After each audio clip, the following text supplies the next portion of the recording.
ok? Quand vous êtes aîné, vous devez savoir que vous avez un potentiel avec vous. Toute personne qui est une autorité de Dieu, vous allez remarquer cette personne a souvent une force. En fait, ça vient de l'Éternel parce que Dieu dépose sur cette personne-là la capacité en fait de premier rang. Il y a quelque chose qui accompagne des personnes qui sont des autorités, qui sont des figures de référence. Ces personnes-là ont une force que tu n'imaginais pas va surgir sur toi parce que Dieu compte sur toi pour sauver ton peuple. Regardez un peu un leader, regardez un peu un chef comme Samson. La Bible dit que au moment où Samson arrivait au combat, la Bible, une force venait sur lui, il ne savait même pas. Et il frappait correctement les lions, il les déchirait correctement, il déchiquetait complètement, ok, les puissances infernales, les puissances maléfiques. Pourquoi il le faisait? Parce qu'en fait, quand tu es un leader, en anglais on dit un elder, le ciel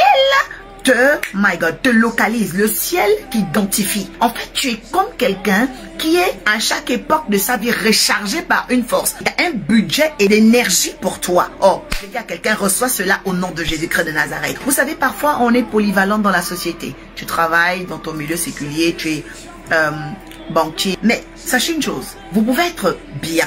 Mais arrangez-vous à ce que dans l'un des domaines de prédilection, dans l'un des domaines de vos activités, vous soyez la tête. Ça peut être le fait que tu cuisines très bien. Fais attention. Si tu es elder, c'est-à-dire qu'il y a des choses dans lesquelles on va dire non. Pour tel problème, appelez cette femme. Tel problème, appelez cet homme. Nous sommes dans un temps où nous devons prendre les dons que Dieu nous a donnés et retourner les mettre à son service afin de devenir les véhicules de son esprit. Donc tu peux être là aujourd'hui avec un don, que ça soit de chanteur, de prédicateur, mais si ce don-là n'est pas consacré à Dieu, il n'est plus le véhicule de l'esprit de Dieu. Mais quand tu as une autorité, tu dois savoir qu'en toi il y a la force, il y a la vigueur, il y a la supériorité en dignité et en puissance. Les gens qui sont des aînés, qui ont l'autorité, qui ont une force, ok, divine, ce sont des personnes qui avancent avec impétuosité. Les gens les abandonnent. Tu ne sais même pas pourquoi. La personne est têtue. La personne est entêtée. Les gens les décrédibilisent. Les gens veulent mal parler d'eux ou d'elle. Mais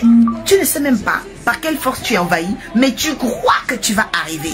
En fait, les gens qui ont une autorité divine, vous savez, ce sont des personnes qu'on n'arrive pas à décourager. Non, non, non, non, non. Ce sont des personnes qu'on peut attaquer, mais ce n'est pas des personnes atteintes. Oh, je décrète et déclare maintenant que tu es touché au nom de Jésus-Christ par cette impétuosité. Je dis, reçois l'impétuosité de l'esprit. On va venir te dire, oui, mais tu sais, en ce moment, on ne donne plus de travail. Toi, tu sauras que c'est parce que justement, on ne donne pas que Dieu te donnera. Vous savez, Dieu aime créer des miracles, créer des situations en temps de famine. Il dit même, il dit, il nous rassasiera en temps de famine.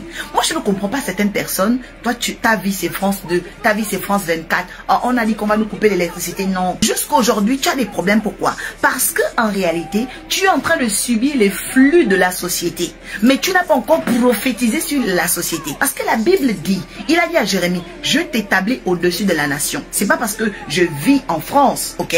D'accord? Que je suis dans la France. Non. Moi, je suis au-dessus de la France. My God. Je suis en train de parler à quelqu'un qui n'aura plus une vie naturelle. Tu dois rentrer dans ta prééminence. Voici le vrai problème. Tu n'es pas rentré dans ta bénédiction de rang. Si je vais bien regarder avec une vision eschatologique de ton histoire, une vision archéologique même, une vision profonde, je vais découvrir qu'en réalité, il y a une souche de prééminence. Il y a une souche de privilèges. En fait, il y a des problématiques qui doivent être réglées. Je dis à une personne, Dieu va t'élever au-dessus de ce pays. On ne peut pas vaincre les esprits des eaux, qu'on appelle les esprits des ondines, qui sont des maris de nuit, les esprits de mort, voilà, tous ces esprits de bêtes qui perturbent vraiment la vie de l'être humain sur la terre. Et puis vous n'êtes pas impétueux, c'est pas normal. Maintenant regarde un peu, c'est pourquoi la Bible dit le royaume des cieux est pour les violents. Violence dans le jeûne, violence dans les sacrifices, violence dans les prières. Bon, toi il n'y a pas de ferveur, il n'y a pas de violence en toi. Où est-ce que tu vas aller comme ça? Tu as besoin d'impétuosité parce que tu es en combat avec les esprits des eaux. Voyez, toute personne qui est un aîné, qui est un leader, il doit combattre les esprits des eaux. Donc arrêtez de dire oui, vraiment, quand est-ce que je vais arrêter vraiment les esprits des eaux? Non, c'est le combat des leaders. Quelqu'un qui doit avoir la prééminence et puis tu ne fais pas le combat de ton rang. Il y a des combats de notre rang, sont assignés aussi aux bénédictions de notre rang. Si tu veux avoir des bénédictions élevées, tu auras des combats élevés. Les esprits des eaux ne peuvent plier bagage que lorsque tu développes l'impétuosité, qu'un feu vienne sur toi et te rendre impétueux. C'est-à-dire une personne qu'on n'arrête pas, qu'on ne stoppe pas, qu'on ne peut pas amoindrir et décourager au nom de Jésus. Je vais parler de la deuxième chose, le deuxième combat des ennemis. Toute personne qui est un leader, vous devez vaincre ce qu'on appelle la sexualité de la malédiction. La Bible dit que ce qui fait perdre la prééminence aux gens, c'est de choisir la mauvaise couche. Oui, vous savez, les personnes comme Samson étaient des leaders.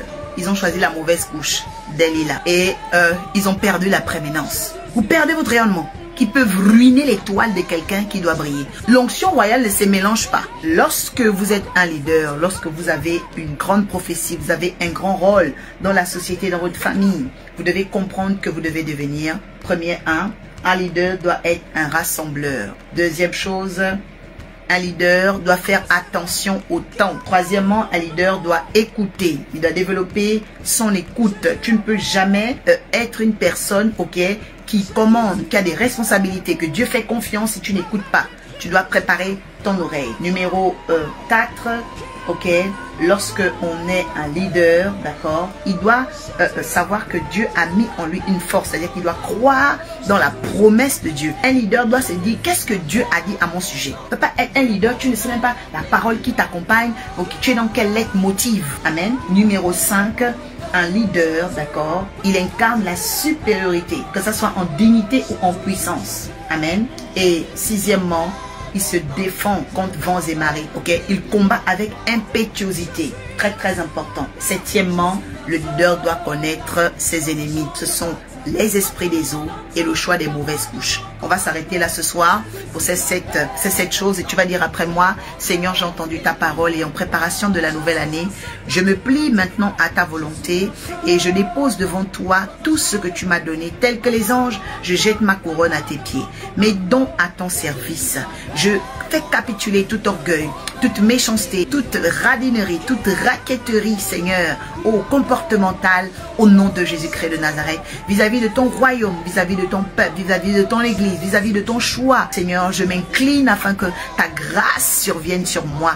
Que cette grâce, Seigneur, soit traduite par une force surnaturelle sur les éléments et les charges, les responsabilités que tu me donnes. Au nom de Jésus-Christ de Nazareth, efface de moi, Seigneur, les enfantillages. Efface de moi, Seigneur, oh Dieu, le passé nocif. Efface de moi, Seigneur, Père, oh Dieu, les esprits de séduction à la méchanceté. Au nom puissant de Jésus-Christ de Nazareth, oh Père, je me plie pleinement à ta volonté. Fais-moi rentrer et fais-moi comprendre au travers des oreilles, au travers de l'écoute, Seigneur, les choses dans lesquelles je dois grandir et me développer par ta grâce au nom puissant de Jésus.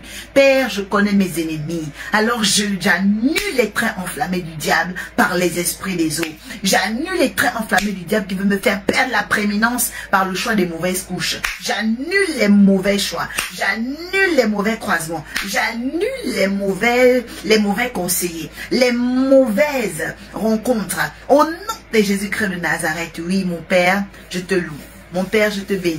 Car toi seul par ton esprit tu me diriges vers des eaux paisibles. Et c'est ainsi que je crois dans la bénédiction du rang que tu me donnes en tant que leader, en tant qu'appelé, en tant qu'autorité, en tant que mère, en tant que père, en tant que chef de famille, dans le nom précieux et élevé de Jésus. Fais avancer mon esprit et cultive mon esprit dans ta parole et par ton esprit. Au nom de Jésus, quelqu'un dit Amen, Amen, Amen, Amen.